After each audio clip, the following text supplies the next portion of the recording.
Happy Hopeful Friday to you. I'm up at the cabin today to get out of the wind so you could hear something.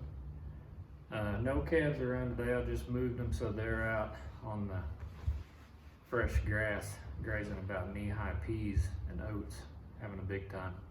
They're not going to be up here making any mooing sounds for us, but I wanted to talk to you a little bit about the Keep It box.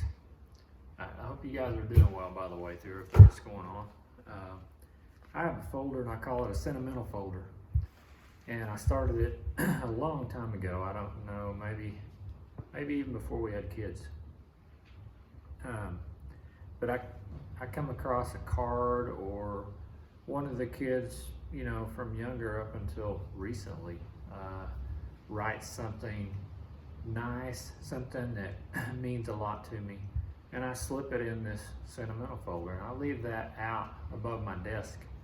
It's actually in a box now because it got too big for the folder, but I leave that out above my desk, and I see it every now and then. It's on a bookshelf right above where I sit and do my office work and stuff, and every now and then I pull those out and I read through them, and I see what kind words somebody said to me, or something that they did, some accomplishment that they made that they were very proud of.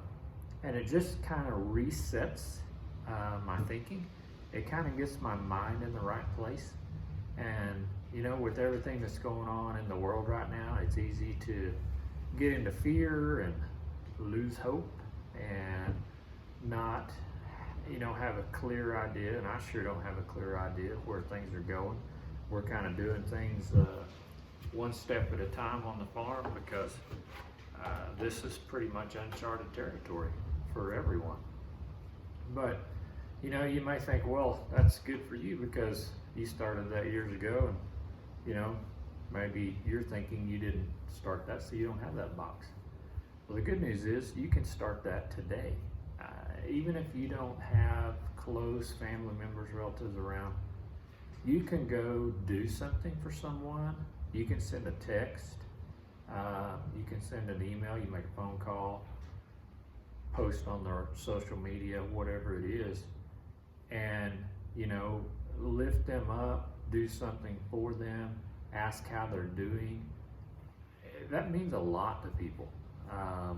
And what you'll get in return, not that you're doing it for the return, but what you'll get in return is you'll get a note, or you'll get a text that if you want to put it in a folder, you can print it out or whatever.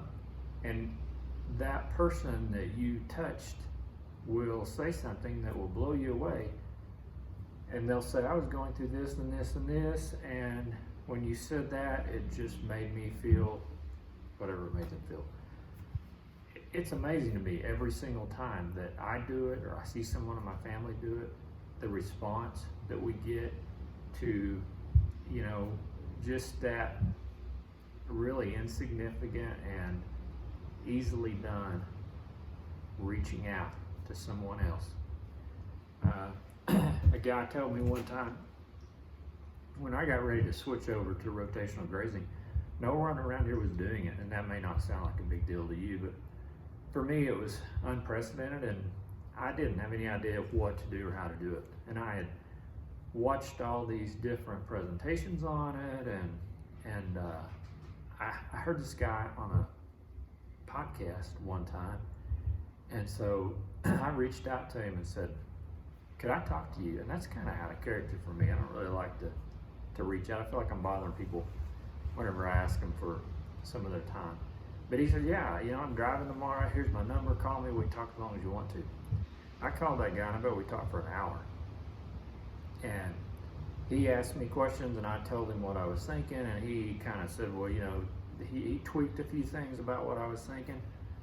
Basically, we got down to the end of that call, and he said, you know what to do. Now you're responsible for it. Be responsible and go out and do it. And that just hit me like a ton of bricks. I thought, well, gosh, I don't want to be irresponsible and not do this, you know, because that would be irresponsible.